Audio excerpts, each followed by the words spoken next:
नमस्कार, स्वागत है आप सभी का। मैं हूं अनुराग पुनीठा। दिल्ली सरकार ने आज एक अहम फैसला करने का मन बनाया है। उसका असर आने वाले दिनों में दिल्ली के हर निवासी पर होगा। सरकार का यह अहम फैसला है पानी को लेकर, जिसके मुताबिक अब पानी को प्राइवेट हाथों में सौंपा जा सकता है। सरकार इसे लोगों के लिए हितकर मान रही है, लेकिन लोग तो बिजली के प्राइवेट हाथों में जाने का अंजाम भुगत रहे हैं। ऐसे में यह तय है कि बिजली के बाद अब वाटर पर लगेगी वाट। यहां इस मुद्दे पर बातचीत करेंगे। दो मेहमान हमारे साथ जुड़ रहे हैं। प्रमुख विपक्षी पार्टी बीजेपी के दिल्ली प्रवक्ता डॉक्टर संबित पात्रा इस वक्त हमारे साथ मौजूद हैं। संबित, बहुत बहुत स्वागत आपका। धन्यवाद। आपसे बातचीत करेंगे और सत्ताधारी कांग्रेस के नेता जितेंद्र कोचर भी अगले हमारे साथ जुड़ेंगे। उनसे भी हम अगले आधे घंटे बातचीत करेंगे। जितेंद्र जी, आपको आवाज मिल रही तो बहुत बहुत स्वागत है। जी, मिल रही है आवाज? जी बिल्कुल। तो अगर आप दिल्ली में रहते हैं तो आपको बिजली के बाद अब पानी से भी करंट लगने वाला है। शीला दीक्षित सरकार ने बिजली के बाद अब पानी को निजी कंपनियों के हाथों में देने का फैसला किया है। लेकिन सवाल यह है कि जब निजी कंपनियों के हाथों में बिजली आने के बाद बिजली का बिल करीब 10 गुना बढ़ गया, तो ऐसे में अगर पानी भी प्राइवेट हो गया तो फिर आम इंसान का क्या होगा?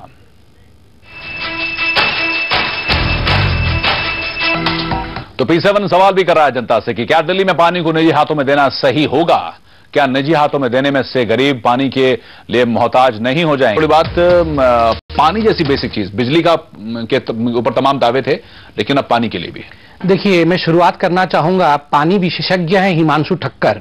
बड़ा अच्छा कहा हिमांशु ठक्कर जी ने। उन्होंने कहा दिल्ली में पानी की कमी नहीं है, कमी है नीयत की। और वास्तविकता है ये, आज पानी की किसी तरह की कमी नहीं है, कोई किल्लत नहीं है।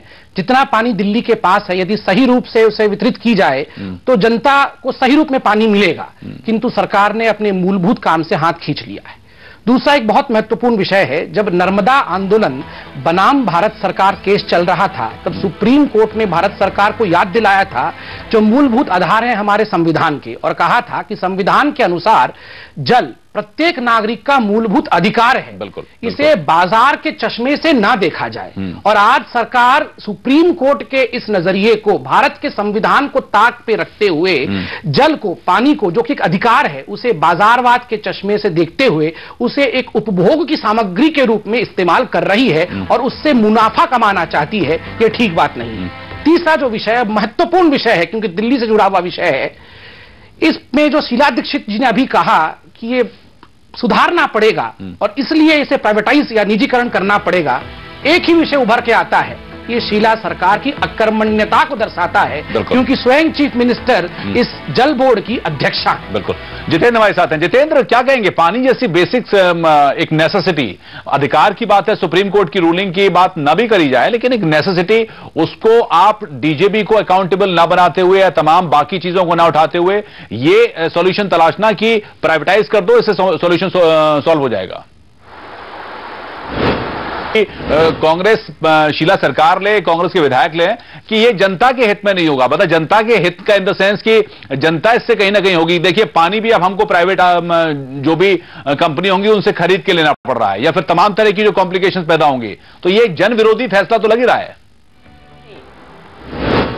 मैं शीला सरकार के इस नीति के खिलाफ हूं, किंतु मैं व्यक्तिगत रूप से शीला दीक्षित का अभिनंदन करना चाहता हूं, क्योंकि मेरे हिसाब से पूरे भारतवर्ष में पहली नेत्री होंगी जो कांग्रेस के खिलाफ, सोनिया गांधी के खिलाफ आज खड़ी है। क्योंकि जैसे कोचर साहब भी कह रहे हैं, बिजली के मुद्दे में भी हमने देखा कि कांग्रेस नहीं चाहती है कि यह सब वृद्धि हो, किंतु शीला दीक्षित फिर भी कर रही है। इसका अर्थ है कि शीला दीक्षित कांग्रेस से विरोध में है, विरोधाभास है, और विधायक गण या विरोधाभास है, या फिर वो कोई एक जो जमीनी स्थिति है उसको नहीं समझ पा रहे हैं। अगर जमीनी स्थिति समझ नहीं पा रहे हैं और कांग्रेस इस नर्स को पकड़ रही है तो निकाल क्यों नहीं रही है उन्हें? चलिए, वक्त एक ब्रेक का हो चला है, छोटे से ब्रेक का। छोटे से ब्रेक के बाद लौटेंगे तो हम बताएंगे कि दरअसल शीला दीक्षित अगर ये कहती हैं कि हमें बिजली की डिस्ट्रीब्यूशन से जो हमारा एक्सपीरियंस रहा है, तो वो एक्सपीरियंस कैसा रहा, वो भी जानेंगे। हालांकि अभी आंकड़े बताते हैं कि उसमें घाटा हुआ है, आम इंसान को, दिल्ली वासियों को उससे परेशानी ही हुई है। एक छोटा सा ब्रेक, जल्द हाजिर होते हैं।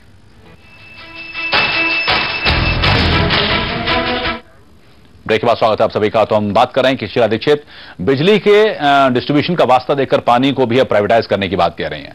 बिजली की बात कह रही हैं कि बिजली में जो हमारा अनुभव रहा है, किस तरह का अनुभव? वहां तो घाटा शो करता है। नहीं, बिल्कुल, आपने अभी चैनल में सही दिखाया है कि बुरी तरह से जो है पिट चुकी है जो नीति बिजली की रही है इनकी।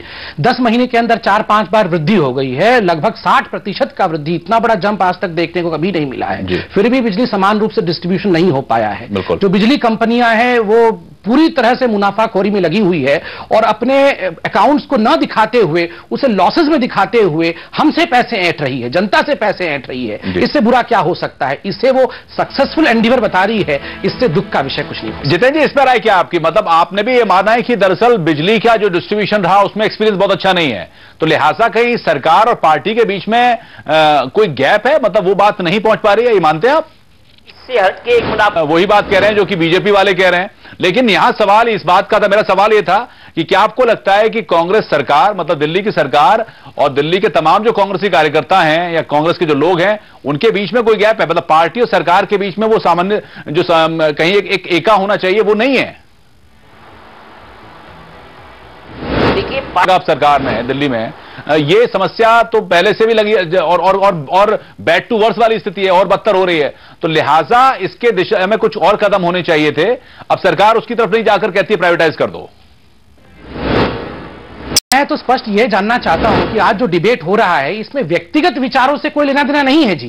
जो सरकार नीतियां निर्धारित कर रही हैं वो जनमानस के लिए ठीक नीतियां नहीं है। डिबेट और डिस्कशन इसमें होना चाहिए। यहां पर जितेंद्र एक बात कह रहे हैं, जितेंद्र जी जो कह रहे हैं मैं उसका सम्मान कर रहा हूं, किंतु देखिए कांग्रेस कुछ और कह रही है, सरकार कुछ और कर रही है, जितेंद्र जी कुछ और कह रहे हैं। व्यक्तिगत विचारों से लोगों का भला नहीं होने वाला, सरकार की नीतियों से लोगों का जीवन निर्धारित होने वाला है। इसलिए मैं उनसे निवेदन करूंगा कि या तो शीला सरकार को नाबूद करे संगठन, या फिर वो वही कहे जो सरकार चाहती है। और दूसरा विषय यह है कि पानी की संकट, जैसे मैंने कहा, दिल्ली में पानी की कमी नहीं है, नियत की कमी है। और ये मैं नहीं कह रहा हूं, आंकड़े बता रहे हैं। आंकड़ों को आप यदि अध्ययन करेंगे आंकड़ों का तो आप देखेंगे सरप्लस वाटर है, किंतु भ्रष्टाचार, जो नीचे के लेवल में भ्रष्टाचार है और कमीशन खोरी के कारण यह पानी जनता तक नहीं पहुंच पा रहा है। चलिए, बीजेपी के राज्य में इस दिशा में कितने कदम उठाएगा तो ये भी आपसे जानेंगे, लेकिन बड़ी बात यह कि अब एक ऐसी चीज जो सुशीला सरकार ने छेड़ी है उसका विरोध होना तो लाजमी है, लेकिन देखना होगा कि क्या, अगर जैसा कि जितेंद्र बता रहे हैं कि हम सहमत नहीं है,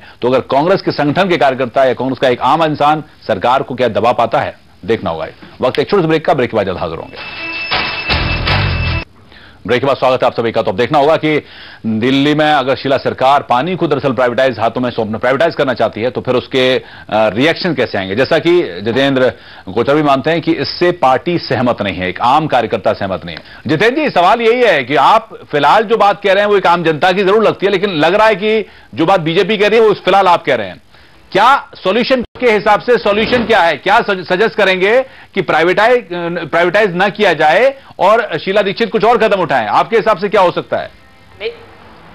मैं यही कह रहा हूं। नहीं, बिल्कुल मैं जितेंद्र जी की इस कहावत से सहमत हूं कि ऑल पार्टी मीटिंग होनी चाहिए, मगर उससे पहले मैं जितेंद्र जी को यह याद दिलाना चाहूंगा कि पहले शीला जी अपनी पार्टी के साथ ही बैठ जाए, इन पार्टी मीटिंग कर ले, क्योंकि अभी तक शायद वो कांग्रेस के साथ ही बैठी नहीं है, तभी कांग्रेस में विरोधाभास है। लेकिन ये बात तो कांग्रेस भी कहते हैं, वो कहते हैं आपकी सरकार भी रही थी, पहले ये आपस में बैठ लें, एक निर्णय में पहुंचे, फिर ये ऑल पार्टी मीटिंग करे, क्योंकि अभी जो विरोधाभास दिख रहा है ये आपस में एक नहीं है, इसके बाद ही दूसरे को बुला सकते हैं। और दूसरा एक विषय है, मुझे अभी बैठे बैठे देवदास की वो जो डायलॉग था वो याद आ गया कि एक दिन आप कहेंगे घर छोड़ दो, संसार छोड़ दो, हम दुनिया छोड़ देंगे। तो देखिए, बिजली संभला नहीं तो इन्होंने बिजली को कॉर्पोरेट हाउस को दे दिया, पानी अब संभल नहीं रहा है तो इसे भी कॉर्पोरेट हाउस को दे देंगे।